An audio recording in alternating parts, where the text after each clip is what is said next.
Good morning students. आज हम आपकी मैथ्स की बुक का चैप्टर टिक टिक टिक के आगे के सभी क्वेश्चंस को डिस्कस करेंगे और जो भी आपको बताया गया है उस पर भी डिस्कशन करेंगे। तो चलिए करते हैं वीडियो को शुरू।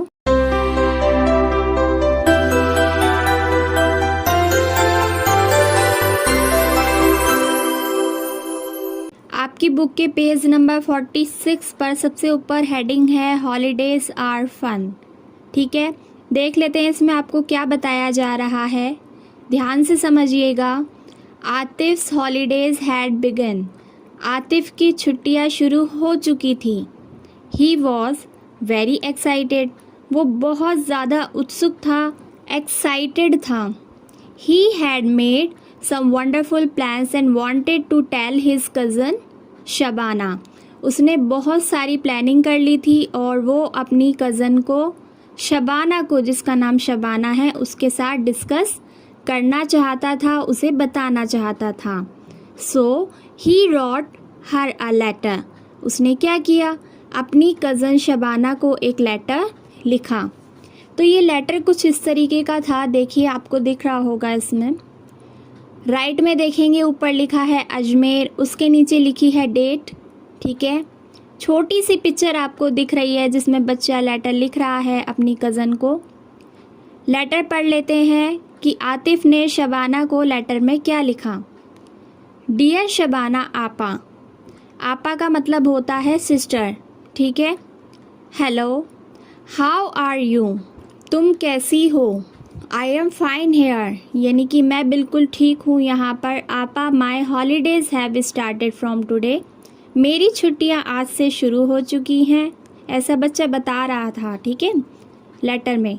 आई am going to my nani's place on 556। ठीक है, यानी कि वो अपनी नानी के घर जा रहा है, ऐसा उसने अपनी कज़न को बताया। कौन सी डेट को जा रहा है? 556 को। ठीक है, यानी कि 5 मई 2006 को। आगे इसमें लिखा है I will be back on 20th 5 and 6। ठीक है, यानी कि 20 मई 2006 को वो वापस आ जाएगा, ऐसा उसने कहा अपनी कज़न शबाना से। आगे इसमें लिखा है माई school will reopen 30th June and 2006। ठीक है, वो बताता है कि उसके स्कूल 30 जून को खुल जाएंगे। आगे पढ़िए इसमें when does your school close. वो पूछता है कि आपके स्कूल कब क्लोज होंगे, यानी बंद होंगे। Why don't you come here. आप यहाँ पर क्यों नहीं आई। ठीक है, अपनी आपा से पूछ रहा है, जिसका नाम बार बार मैं आपको बता रही हूँ, शबाना है। We will have great fun. बच्चा बताता है आतिफ कि उसने बहुत मज़ा किया। आगे इसमें लिखा है बाय फॉर नाउ, अभी के लिए बाय। देखिए राइट साइड पे इसमें लिखा है आतिफ। ठीक है, अब नीचे देख लेते हैं क्या है इसमें। शबाना हु स्टेज इन नागपुर। शबाना जो है नागपुर में रहती है। गॉट दिस लेटर ऑन 6 मई 2006। उसको ये लेटर कब मिला, कब प्राप्त हुआ? 6 मई को।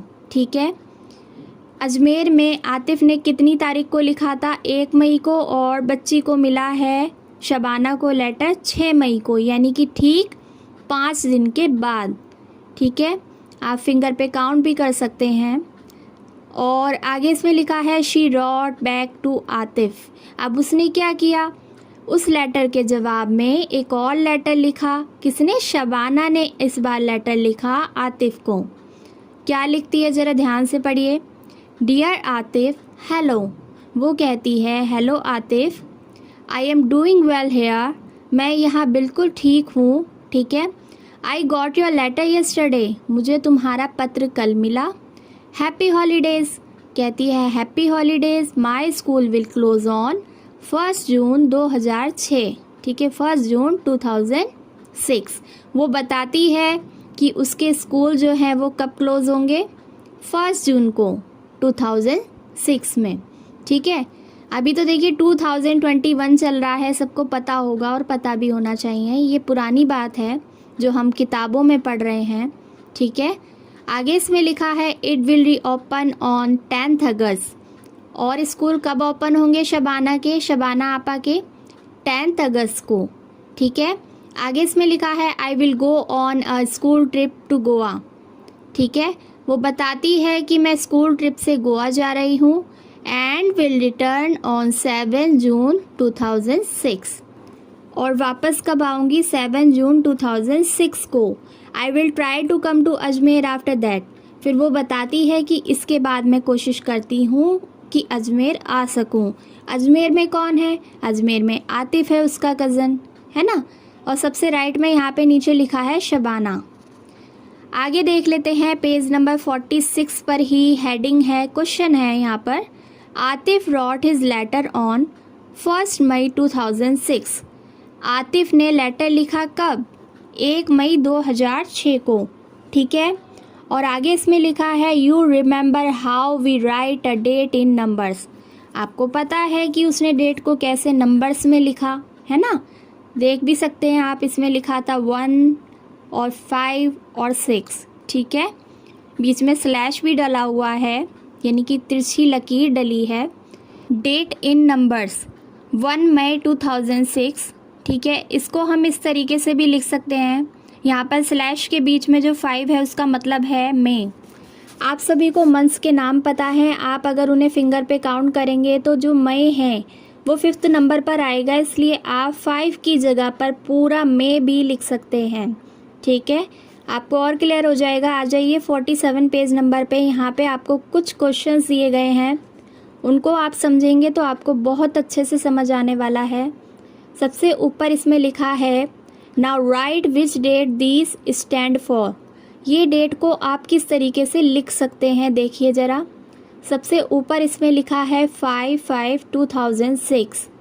2006 को यहाँ पर शॉर्ट में 06 लिखा गया है और लिखा भी जा सकता है। ठीक है, तो इसको आप दूसरे तरीके से कैसे लिखेंगे? 5 मई 2006।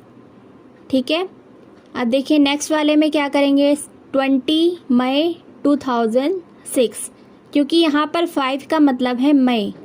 ठीक है, अगले वाला देखिए, इसमें नेक्स्ट 7/6/2006, तो यहाँ पर 6 का मतलब है जून, तो ये हो जाएगा 7 जून 2006।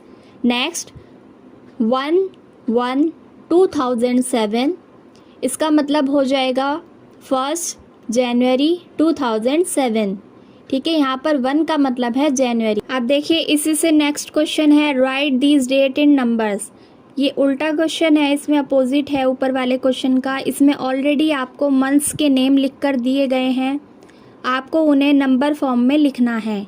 ठीक है, सबसे पहले लिखा है 1 जून 2006, तो आप इसको लिखेंगे 1/6/06। ठीक है, क्योंकि जून का मतलब होता है 6th मंथ, इसलिए यहाँ पर सेंटर में आ जाएगा 6। नेक्स्ट वाला देखेंगे 30 मई 2006, इसका आंसर होगा 30/5/06। ठीक है, नेक्स्ट 10 अगस्त 2007, इसको आप लिख लेंगे 10/8/2007। यहाँ पर 8 क्यों आएगा? इसलिए आएगा क्योंकि जो मंथ्स नेम जब आप पढ़ते हैं तो अगस्त 8th नंबर पर आएगा, इसलिए यहाँ पर अगस्त की जगह आप लिख देंगे 8। नेक्स्ट क्वेश्चन इसी के नीचे, how long did it take the letter to reach from Ajmer to Nagpur. आपसे पूछा गया है कि उस लेटर को अजमेर से नागपुर पहुँचने के लिए कितने दिनों का समय लगा, या फिर कितना समय लगा। तो आप इसका आंसर कैसे देंगे? आप देखेंगे कि अजमेर से आतिफ ने कितनी तारीख को पत्र लिखा था, लेटर लिखा था, और शबाना को कब मिला था। ठीक है, तो जब आप देखेंगे तो आपको पता लगेगा उस लेटर को पहुंचने में टोटल 5 डेज़ लगे, तो इसका आंसर हो जाएगा 5 days. Next question is how many days will Atif spend at his nannies place. Atif ने अपनी नानी के घर कितने दिन बिताए, तो इसका आंसर हो जाएगा 15 डेज़। और ये कैसे पता लगेगा? जब आप उसका लेटर पढ़ेंगे। ठीक है, लेटर में उसने ऑलरेडी आपको बताया था। नेक्स्ट क्वेश्चन देख लेते हैं फटाफट, फिल इन द टेबल। यहाँ पर आपको एक छोटी सी टेबल दी गई है, ठीक है, जिसमें कुछ कॉलम्स है। देख लेते हैं क्या है ये कॉलम्स।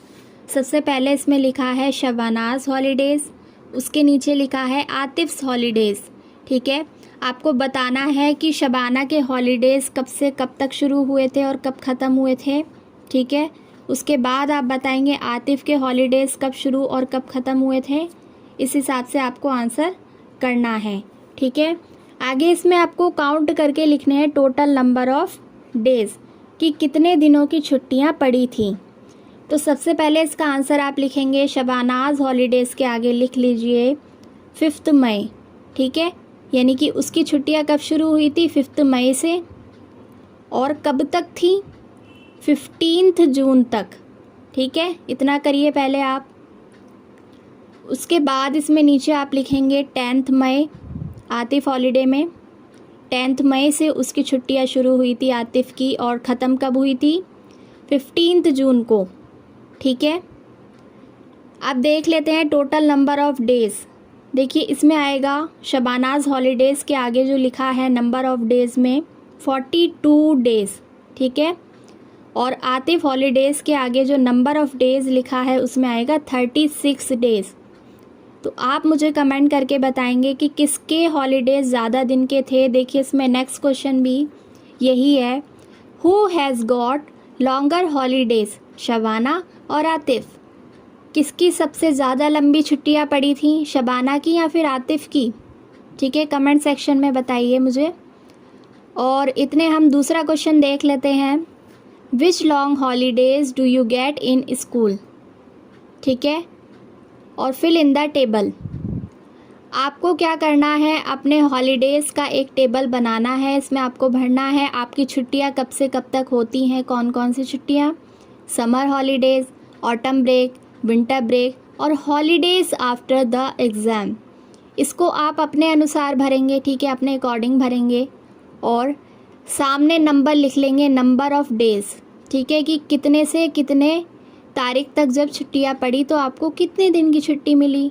बेटा इसको अगर आपको कोई कन्फ्यूज़न हो रही हो तो एक बार शबाना हॉलीडेज़ और आतिफ़ हॉलीडेज़ वाली टेबल को समझिए, ठीक है, और आप इसका आंसर ज़रूर कर पाएंगे, ठीक है। सभी के हॉलीडेज़ जो हैं अलग अलग पड़ते हैं, समर हॉलीडेज़, ऑटम ब्रेक और विंटर ब्रेक। तो आप अपने हॉलीडेज़ अपने हिसाब से लिखिएगा, शबानाज़ और आतिफ़ के हॉलीडेज़ को मत देखिएगा, ठीक है। तो ये वाला क्वेश्चन जो है आपको खुद से करना है और खुद ही सॉल्व करना है। अब आ जाइए आप पेज नंबर 48 पर। यहाँ पर सबसे ऊपर लिखा है, on 15 May 2006 Chandran went to a shop to buy butter, ठीक है। चंद्रन जो है वो 15 मई 2006 को एक दुकान पर बटर खरीदने के लिए जाता है, बटर यानी कि मक्खन, ठीक है। He check the packet to see if this butter was safe to eat. वो पैकेट को चेक करता है कि ये जो बटर है खाने के लिए सेफ़ है या नहीं। It was written on the packet, और पैकेट पर क्या लिखा था, ध्यान से देखिए। इसमें पैकेट पर लिखा था best before 180 days from the date of packing, ठीक है। यानी कि पैकिंग के बाद की जो तारीख है, यानी कि जो पैकिंग की तारीख है उसके बाद जो बटर है 180 डेज़ तक चलेगा, ठीक है।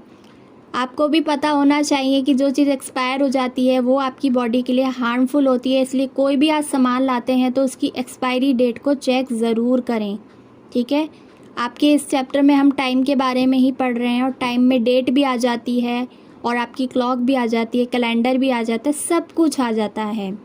तो आप कोई भी चीज़ खरीदते हैं तो उसकी एक्सपायरी डेट ज़रूर चेक करें, ठीक है। तो चंद्रन ने देखा कि best before 180 days from the date of packing, 180 दिनों तक अच्छे से ये चल सकता है। आगे इसमें लिखा है then he check the date of packing, it was 15 January 2006। और पैकिंग की डेट क्या थी बटर पर, 15 जैन 2006। आगे पढ़ेंगे इसमें, help him to find out if he should buy this butter और नॉट। आपको मदद करनी है चंद्रन की कि क्या उसको ये बटर ख़रीदना चाहिए या फिर नहीं। चलिए देख लेते हैं पहला क्वेश्चन आपसे। इसमें क्या पूछा जा रहा है, आपसे पूछा जा रहा है in which month was the butter packed. आपको बताना है कि जो बटर है वो कौन से मंथ में पैक हुआ था, तो आप इसका आंसर देंगे जनवरी में, क्योंकि इसमें देखिए डेट में ही ऑलरेडी लिखा हुआ है। ठीक है, डेट ऑफ पैकिंग क्या थी, 15 जनवरी, तो आप इसमें लिख लेंगे जनवरी। ठीक है। Next question, which month will it be 180 days after 15/1/2006। इसमें आपको मंथ बताना है कि कौन सा मंथ होगा 15 जनवरी 2006 के 180 दिन के बाद। तो जब आप कैलकुलेट करेंगे तो आपका आंसर आएगा इसमें जुलाई। ठीक है, जुलाई का मंथ आएगा। तो आंसर नेक्स्ट वाला क्वेश्चन देखेंगे, can Chandran eat it on 15 May 2006। क्या 15 मई 2006 को चंद्रन इस मक्खन को खा सकता है? तो आंसर आएगा यस, क्योंकि एक्सपायरी डेट क्या थी, जुलाई तक थी, है ना, और मई तो पहले आता है, तो इसका मतलब पहले तो ठीक ही होगा मक्खन, एक्सपायरी डेट से पहले पहले मक्खन ठीक होगा, बटर ठीक होगा, तो वो खा सकता है, इसलिए इसका आंसर आप लिख देंगे यस। आगे इसमें लिखा है, do you ever check the date of packing of things you buy. क्या आपने कभी डेट्स वगैरह चेक की है जब भी आप कोई सामान खरीदते हैं? बिल्कुल करनी भी चाहिए आपको। तो आप इसका आंसर लिखेंगे yes, I have seen the medicines which have expiry date written on them. आपने दवाइयों पर एक्सपायरी डेट्स को देखा है। ठीक है, तो दवाइयाँ तो सभी एक्सपायरी डेट देखकर ही खरीदते हैं। ठीक है, आपको जो खाने का सामान है वो भी एक्सपायरी डेट को देखकर खरीदना चाहिए, और बेकार जो सामान है उसको परचेस आप नहीं करेंगे। ठीक है, नीचे इसी में लिखा है, find out which are the other things that come with an expiry date. ऐसी कौन सी चीज़ें हैं जो कि एक्सपायरी डेट के साथ आती हैं? ठीक है, और यहाँ पे आगे लिखा है, on a cough syrup it was return. एक खांसी की दवाई पर एक डेट दे रखी है, ये 7 मार्च को बनी थी। ठीक है, मैन्युफैक्चरिंग डेट का मतलब होता है कि जिस दिन आपकी दवाई बनी होती है। ठीक है, देखिए काफ़ी डिटेल चैप्टर है, इसको आपको डीपली समझना होगा। एक बार में नहीं समझ आए तो इसको दोबारा भी देखिएगा। ठीक है, बहुत लेंथी चैप्टर है आपका, लेकिन इंटरेस्टिंग भी है। आगे देखिए इसमें लिखा है, this shows it was made in July 2003। ठीक है, इसकी जो मैन्युफैक्चरिंग डेट है वो आपको बता रही है कि जो कफ सिरप है कब बना है, जुलाई 2003 को, और एक्सपायरी डेट क्या होती है, उसके बाद आप उस चीज़ को यूज़ नहीं कर सकते, जिस दिन वो ख़राब हो जाती है वो होती है एक्सपायरी डेट। तो उस कफ सिरप की एक्सपायरी डेट क्या थी, जुलाई 2005। ठीक है, अब आपको इस डिटेल के हिसाब से नीचे कुछ क्वेश्चंस दिए गए हैं, उनके आंसर आपको देने हैं। ठीक है, डिटेल आपको पहले ही बता दी गई है इसमें कि क्या डेट है ख़राब होने की, क्या डेट है बनने की, मैन्युफैक्चरिंग होता है बनने की डेट। ठीक है, तो इसमें देखिए फर्स्ट क्वेश्चन है, this shows the month and year till when it is safe to take.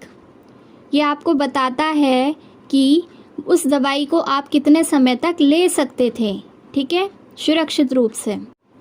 आगे इसमें लिखा है, what month and year is written as 7/2005। इसको आप किस तरीके से लिखेंगे, प्रॉपर तरीके से? इसको आप लिखेंगे 7/5 indicates the months of July 2005।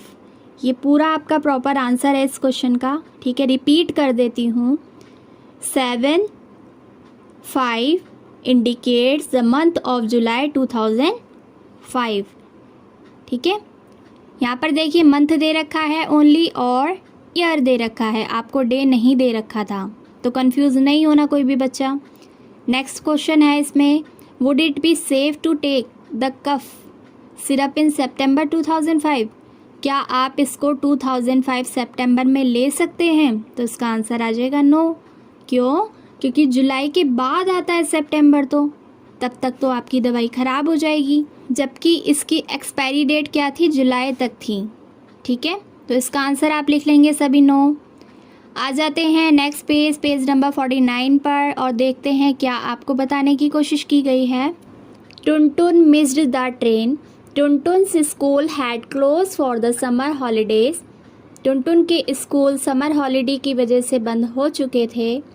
He went to his grandma's place, वो अपनी दादी के यहाँ पर गया, ठीक है। He met a lot of his cousins there, जहाँ पर वो अपने बहुत से कज़न से मिला। He was enjoying himself and did not want to go back home, और उसने वहाँ पर बहुत ज़्यादा एंजॉय किया, किसके यहाँ, दादी के यहाँ, और वो वापस नहीं आना चाहता था। अब देखिए टुनटुन की मॉम है इस तरफ लेफ्ट में, कहती हैं Tuntun pack your bag, Tuntun अपना बैग पैक करो।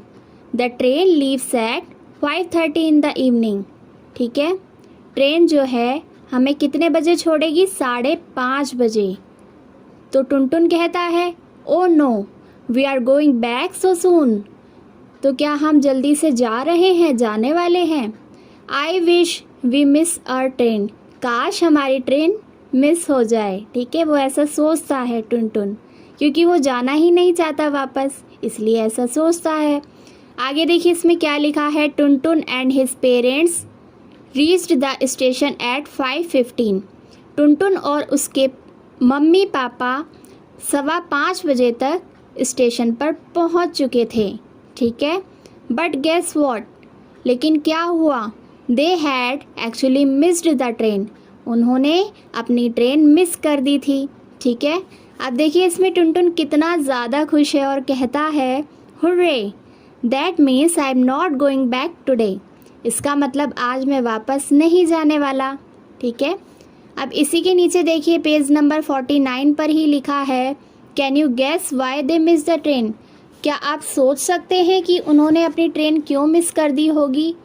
जो आपके माइंड में क्वेश्चन का आंसर आ रहा हो वो आप कमेंट करके बता सकते हैं, अभी भी बता सकते हैं और बाद में भी बता सकते हैं। अब फटाफट से आ जाइए पेज नंबर 50 पर, यहाँ पर सबसे ऊपर लिखा है actually the train had left eight 5:30 in the morning, ठीक है। ट्रेन को कब छोड़ना था, 5:30 पर मॉर्निंग में। टुनटुन्स पेरेंट्स वर अपसेट, और टुनटुन के मम्मी पापा बहुत उदास हो गए, अपसेट हो गए। They asked the station master, उन्होंने स्टेशन मास्टर से पूछा आवर टिकट सेज 5:30, उसके पापा कहते हैं टुनटुन के पापा, किससे, स्टेशन मास्टर से, कि हमारी टिकट पे तो लिखा है 5:30, ठीक है। तो स्टेशन मास्टर कहता है but sir this means 5:30 in the morning, इसका मतलब है सुबह के 5:30, ठीक है। तो उसके पापा कहते हैं ओ yes how could I forget that, हम ये कैसे भूल सकते हैं। The railways will ride 17:30 for 5:30 in the evening, ठीक है। यानी कि रेलवे में टाइम जो होता है वो 5:30 को 17:30 में लिखा जाता है, ठीक है। तो यहाँ पर आप थोड़ा सा कंफ्यूज होंगे, तो इसके लिए मैं आपको क्लियर कर दूँ। टुनटुन भी देखिए यहाँ पर कंफ्यूज है और कहता है क्यों, ऐसा क्यों, 24 आवर का मतलब क्या है, ठीक है। तो इसकी मम्मी बताती हैं because they use a 24 hour clock, ठीक है, क्योंकि रेलवे में 24 घंटे वाली घड़ी को यूज़ किया जाता है। आप अपने घर की घड़ी में देखेंगे तो 1 से लेकर 12 तक की काउंटिंग होती है, ठीक है। उसके बाद दोबारा से 1 स्टार्ट हो जाता है, लेकिन जो रेलवे वाली क्लॉक होती है उसमें 12 के बाद 13, 14, 15, 16 इस तरीके से टाइम होता है। तो अब आपको समझ आएगा धीरे धीरे, ठीक है। नीचे देखिए इसमें लिखा है look at this chart, it tells the difference between your watch and a 24 hour clock, ठीक है। ये जो चार्ट है आपको बता रहा है यहाँ पर कि किस तरीके से 24 आवर वाली क्लॉक में फ़र्क होता है और 12 आवर वाली क्लॉक में। देखिए बेटा, जो हमारे घर में क्लॉक्स लगी होती है या फिर हमारी रिस्ट वॉच होती है, कलाई पे पहनने वाली घड़ी होती है, उसमें वो 12 आवर की होती है, ठीक है। यानी कि 12 घंटे वाली वॉच को आप इस्तेमाल करते हैं, ठीक है। लेकिन जो रेलवे वाली क्लॉक है इसमें बार बार आपको बताया जा रहा है कि 12 बजे के बाद 13 बजते हैं, 14, 15, ठीक है। यही चीज़ मैंने आपको अभी बताई। तो इसमें देखिए आपको एक टेबल गिवन है, इसमें लिखा है time by your watch 12 hour clock, ठीक है। सबसे पहले देख लेते हैं इसमें 1 o'clock इन द आफ्टरनून ठीक है, तो इसका क्या लिखेंगे आप 24 आवर की क्लॉक के हिसाब से। 12 के बाद इसमें देखिए यहाँ पर आपको एक क्लॉक दिख रही है, इसमें 12 के बाद क्या आना चाहिए। ठीक है, इसमें तो लिखा है 1, लेकिन अगर यही क्लॉक अगर रेलवे क्लॉक हो तो इसमें 1 की जगह क्या होगा 13, 2 की जगह 14, 3 की जगह 15, 4 की जगह 16, इस तरीके से टाइम होगा। तो अब आप टेबल को फिल करेंगे। आई होप आपको समझ आ रहा होगा, अच्छे से अब समझ आ रहा होगा। तो आप 1 का क्या लिख लेंगे 13 आवर्स, ठीक है, जो कि ऑलरेडी इसमें लिखा हुआ है। अगर 2 o'clock इन द आफ्टरनून है तो क्या हो जाएगा 14 आवर्स, ठीक है।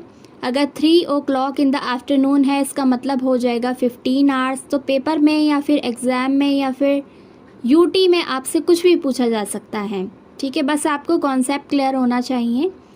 आगे इसमें लिखा है 3:30 इन द आफ्टरनून, ठीक है, तो 3:30 रेलवे क्लॉक के हिसाब से कितना हो जाएगा 15:30 आवर्स, ठीक है, क्योंकि 3 का मतलब क्या होता है 24 आवर वाली क्लॉक में 15, ठीक है।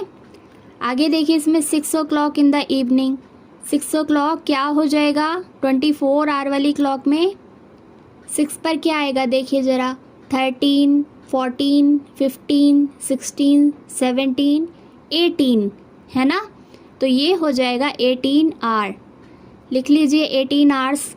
उसके बाद है इसमें 9 o'clock इन द इवनिंग, ठीक है, तो 9 पर जब आप काउंट करेंगे क्या आएगा ज़रा करके देखिए, साथ में करके देखते हैं। 13, 14, 15, 16, 17, 18, 19, 20, 21, ठीक है, इसका मतलब 21 आवर्स यानी 21 बज रहे हैं, किसके हिसाब से एक रेलवे क्लॉक के हिसाब से, ठीक है। उसके बाद है इसमें 12 o'clock एट मिडनाइट, ठीक है, रात को अगर 12 बज रहे हैं तो कितने बज रहे होंगे 24, ठीक है। आप कैसे करेंगे 12 के बाद ऐसे गिन लेंगे 13, 14 जो अभी तक आप करते आ रहे थे, सेम उसी मेथड से अगर आप काउंट करेंगे तो आपके 12 o'clock पर क्या आएगा 24 आएगा, इसलिए आप इसके आंसर में लिखेंगे 24 आवर्स। अब आ जाइए पेज नंबर 51 पर, इसमें सबसे ऊपर लिखा है now can you tell why a 24 hour clock is called so? Suppose a train leaves at 8:30 at night. आप सपोज करिए कि अगर एक ट्रेन आपको 8:30 पर रात में छोड़ती है, ठीक है, the time written on the railway ticket would be, तो रेलवे टिकट पर कितना टाइम लिखा होगा बताइए, कैसे निकालेंगे आप। 12 के बाद फिर से गिन लेंगे 13, 14, 15, 16, 17, 18, 19, 20, तो इसका आंसर हो जाएगा 20:30, ठीक है, यानी 20:30 रेलवे टिकट पर लिखा होगा। आगे इसमें देखिए टुनटुन की मदर कहती है इन अ 12 hour clock each time comes twice in a day, एक 12 घंटे वाली घड़ी में हर टाइम जो है वो 2 बार बजता है, ठीक है, पूरे 24 घंटे में, है ना। कैसे, दोपहर के 12 बजते हैं फिर रात के 12 बजते हैं, दोपहर का 1 बजता है फिर रात का 1 बजता है। तो अब आपको समझ आ रहा होगा कि टुनटुन की मदर ने ऐसा क्यों कहा कि 12 घंटे वाली घड़ी में 2 बार टाइम होता है, ठीक है। अब देखो ये आगे कहती है सो 5:30 in the morning is 5:30 AM और 5:30 in the evening is 5:30 PM, ठीक है। आपको यहाँ पर एक बात नोट करनी है और अपने माइंड में रखनी है कि रात के 12 बजे के बाद का टाइम को आप लिखने के लिए या बताने के लिए AM का यूज़ करते हैं, ठीक है। रात के 12 बजे के बाद से सुबह के 12 बजे तक के टाइम को क्या कहा जाता है AM, ठीक है। और दोपहर के 12 बजे के बाद से, ठीक है, दोपहर के 12 बजे के बाद से रात के 12 बजे तक के टाइम को आप मेंशन करते हैं PM में, ठीक है। AM की फुल फॉर्म होती है एंटी मेरिडियन और PM की फुल फॉर्म होती है पोस्ट मेरिडियन। अब यहाँ पर एक बच्ची बोल रही है 12:30 इन द आफ्टरनून, इसका मतलब हो जाएगा 12:30 PM, ठीक है। यही मैंने आपको बताया है कि दोपहर के 12 बजे के बाद से रात के 12 बजे तक के समय PM लगा देंगे आप, ठीक है। इसमें आगे देखिए लिखा है दैट इज़ 12:30 PM। ठीक है, हमने बिल्कुल सही बताया। After 12 o'clock at noon we use PM till midnight. ठीक है, वही चीज़ ये रिपीट कर रहे हैं जो मैं आपको बता रही हूँ। आगे इसमें लिखा है you must have noted the time of sunrise and sunset. आपने देखो पहले भी सनराइज़ और सनसेट का टाइम नोटिस किया था, है ना। पहले जब मैंने आपसे क्लास ली थी, आपकी मैथ्स की क्लास, तो आपको कहा था, इस बारे में आपने क्वेश्चंस भी किए थे। तो यहाँ पर आगे दिया गया है right here using AM and PM। इस बार आपको क्या करना है, AM यूज़ करना है और इसमें PM यूज़ करना है। सपोज़ मान लीजिए सूरज उगने का समय सुबह 5:30 है। ठीक है, तो उसके आगे क्या लगेगा, PM या फिर AM? इसके आगे लगेगा AM, एंटी मेरिडियन। ठीक है, क्योंकि सुबह के 5:30 है इसीलिए। और टाइम ऑफ सनसेट, हम सभी को पता है जब सनसेट होता है तो शाम हो जाती है और शाम के वक्त लगता है PM।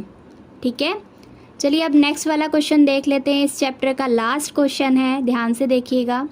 Where have you seen a 24 hour clock being used? आपने कहाँ कहाँ पर देखा है 24 आवर वाली क्लॉक को?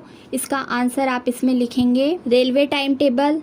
ठीक है, जब आप रेलवे स्टेशन पर देखते हैं उसमें 24 आवर वाली क्लॉक यूज़ होती है।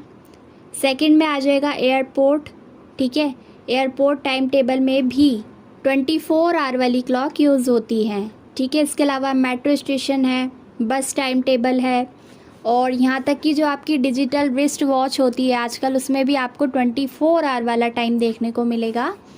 तो आज के लिए बस इतना ही। ये चैप्टर हमारा बिल्कुल कंप्लीट हो चुका है, बिल्कुल अच्छे से रिवाइज़ करिएगा और आगे भी आने वाले वीडियोस के नोटिफिकेशन आपको मिलते रहे, इसके लिए चैनल को सब्सक्राइब करके बेल आइकन को क्लिक कर दीजिए।